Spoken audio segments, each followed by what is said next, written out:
साथ प्रदेश की महामहिम राज्यपाल महोदय के द्वारा स्थापित किए जाने वाले संवाद के आज के इस कार्यक्रम में अपना मार्गदर्शन प्रदान करने के लिए उपस्थित प्रदेश की हमारी आदरणीय राज्यपाल श्रीमती आनंदीबेन पटेल जी, प्रदेश सरकार में मेरे वरिष्ठ सहयोगीगण, चिकित्सा शिक्षा के मंत्री श्री सुरेश कुमार खन्ना जी, चिकित्सा एवं स्वास्थ्य के मंत्री श्री जयप्रताप सिंह जी, प्रदेश सरकार के सभी वरिष्ठ अधिकारीगण, सभी पूज्य संत, धर्माचार्य और धर्मगुरुगण और जनपद स्तर के हमारे प्रशासन के सभी अधिकारीगण, मैं सबसे पहले सभी पूज्य संतों का, धर्माचार्यों का, धर्मगुरुओं का आज के संवाद के कार्यक्रम में हृदय से स्वागत करता हूं, अभिनंदन करता हूं। भारतीय नव संवत्सर की हृदय से उन्हें बधाई देता हूं। कल से रमजान का पवित्र कार्यक्रम प्रारंभ हो रहा है, इसके प्रति भी अपनी मंगलमय शुभकामनाएं उन सब के प्रति व्यक्त करता हूं। प्रदेश सरकार आदरणीय प्रधानमंत्री जी के मार्गदर्शन में पिछले एक वर्ष से कोरोना के खिलाफ इस लड़ाई को पूरी मजबूती से लड़ रहा है। ये वैश्विक महामारी है। आपके सामने दुनिया के अंदर क्या चल रहा है, देश के अंदर क्या चल रहा है, अलग अलग राज्यों में क्या चल रहा है, प्रदेश में क्या चल रहा है, इसका एक प्रस्तुतिकरण अपर मुख्य सचिव स्वास्थ्य ने आप सबके सम्मुख रखा भी। देखिए, जितनी आपने देखा होगा कि इसमें सबसे अच्छा उदाहरण अगर उत्तर प्रदेश करने में सफल रहा है तो इसके पीछे कारण रहा है कि उत्तर प्रदेश में आदरणीय राज्यपाल महोदय का मार्गदर्शन समय समय पर प्राप्त होता रहा है। आदरणीय प्रधानमंत्री जी का मार्गदर्शन हम लोग लेते रहे हैं। प्रदेश के हरेक तबके ने जाति, मत, मजहब से ऊपर उठ करके राज्य सरकार और केंद्र सरकार के नियमों का पालन किया और बचाव को प्राथमिकता दी। कहते हैं ना कि बीमारी में, आग में और पानी में ये लापरवाही नहीं करनी चाहिए, उसमें बचाव, जितना बचाव कर सकते हैं वही हमारे लिए सर्वोत्तम उपाय है। तो बीमारी के लिए बचाव ही सर्वोत्तम उपाय है। यह कोरोना के मामले में तो अक्सर सही बैठता है। मेरा ये मानना है मानवता को बचाने का सबसे बड़ा जद्दोजहद है। आप देख रहे होंगे, एक पहले कोरोना 2020 के प्रारंभ में आया था और 2020 के प्रारंभ में आने के बाद कोरोना के उस लहर के लिए जब वैक्सीन तैयार होकर के वैक्सीन लगना प्रारंभ हुआ तो वह उससे ज्यादा खतरनाक रूप में आ गया है। आपने देखे होंगे आंकड़े, हम लोगों ने नवंबर से लेकर के मार्च तक इसको पूरी तरह नियंत्रण में रखा और हम लोग आंकड़े दहाई में लेके आ गए थे। यानी हमारे आंकड़े प्रदेश के अंदर 70-75 तक पहुंच गए थे। अब आप देख रहे होंगे यही आंकड़े अब बढ़ करके कल 18,000 तक पहुंचे हैं। यानी काफी तीव्रता है। और देश के अंदर महाराष्ट्र है, कर्नाटक, केरल, पंजाब, छत्तीसगढ़, इन राज्यों की स्थिति तो और भी खराब, बहुत ही खराब है। इसलिए मेरा आप सबसे अपील होगा कि बचाव इसका सर्वोत्तम उपाय हो सकता है और हमें बचाव के वे हर संभव प्रयास करने चाहिए जिससे हम लोग इस महामारी से हर एक नागरिक को बचाने में योगदान दे सकें। इसके लिए हम लोगों का सबसे पहला कार्य होगा कि जो भारत सरकार और राज्य सरकार की गाइडलाइन है उसका हम अक्सर से पालन करें, स्वयं पालन करें, अपने अनुयायियों, अपने भक्तों को उसको पालन करने के लिए प्रेरित करें।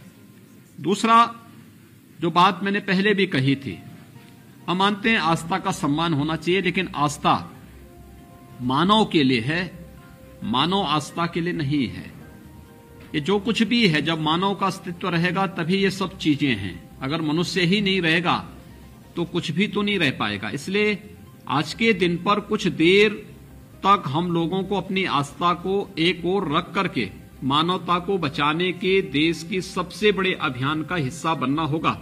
और इस दृष्टि से जो प्रधानमंत्री जी ने हमें मंत्र दिया है, 2 गज की दूरी और मास्क जरूरी, हम लोगों ने कुछ नियम जो बनाए हैं कि एक साथ धर्मस्थलों पर कितने लोग जा पाएंगे, सार्वजनिक स्थल पर कार्यक्रम के लिए क्या मानक होने चाहिए।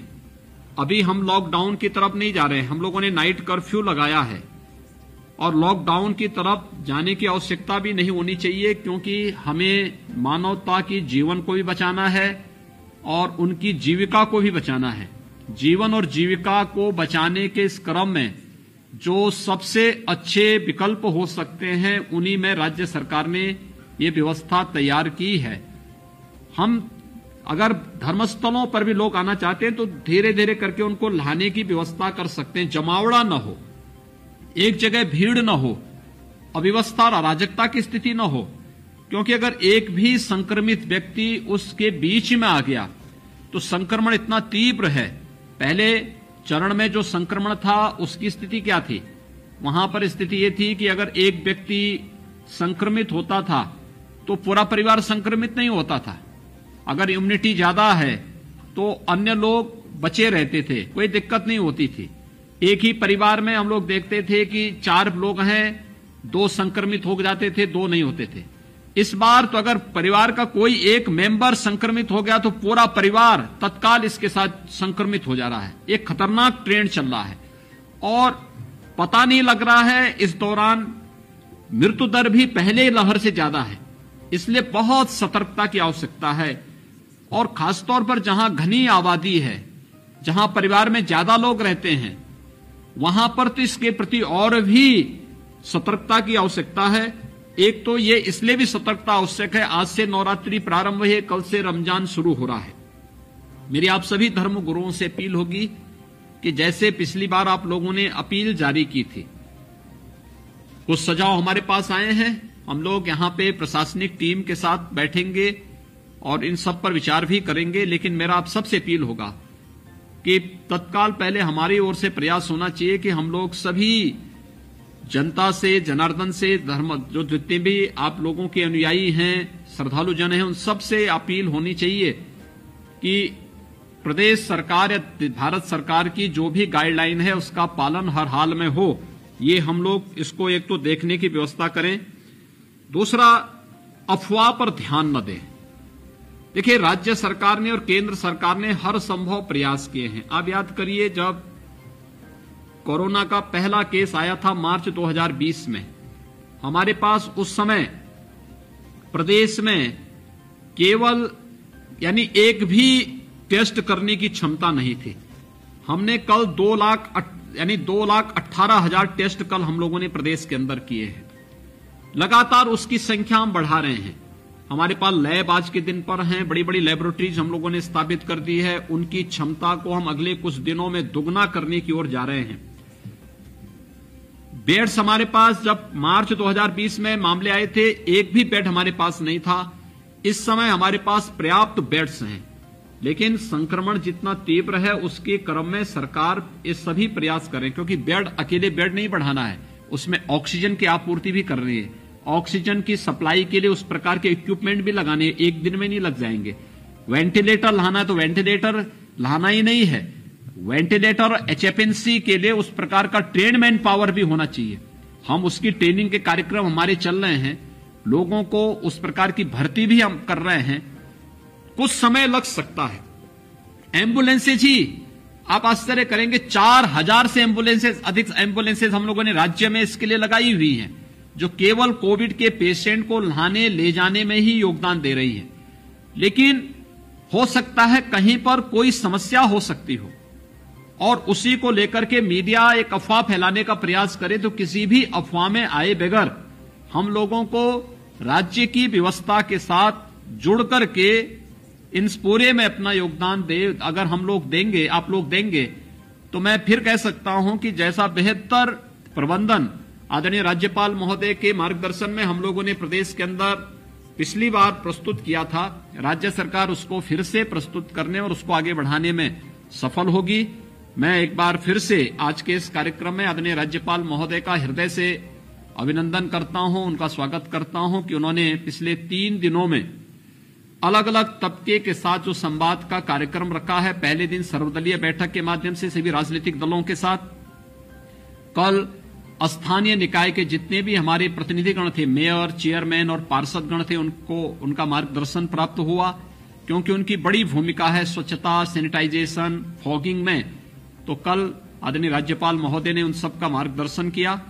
मेरा आप सभी धर्माचार्यों से भी अपील होगा कि स्वच्छता, सैनिटाइजेशन के लिए, फॉगिंग के लिए या कोई चीज हम छूते हैं तो हाथ को पानी से धोने, साबुन से धोने के साथ साथ सैनिटाइज करने, सैनिटाइजर होगा उसका उपयोग करने, जो भी आवश्यक समझते हैं उसके अनुसार हमें सतर्कता अवश्य बरतनी होगी। ये मेरी आप सबसे अपील होगी। और आज आप सभी पूज्य संतों के साथ आदरणीय राज्यपाल महोदय का सानिध्य हमें प्राप्त हो रहा है। मैं उनका एक बार फिर से हृदय से स्वागत करता हूं, अभिनंदन करता हूं। आप सभी पूज्य संतों का, धर्मगुरुओं का, धर्माचार्यों का हृदय से अभिनंदन करता हूं, आभार व्यक्त करता हूं और विश्वास करता हूं कि आप सबका सहयोग पिछले 1 वर्ष से या सरकार को पिछले 4 साल से सरकार चल रही, सरकार के हर कार्यों के साथ आप सभी पूज्य संतों का, धर्मगुरुओं का सानिध्य प्राप्त हुआ है और ये फिर से प्राप्त होगा। ये मैं आप सबका एक बार फिर से हृदय से आभार व्यक्त करता हूं। बहुत बहुत धन्यवाद।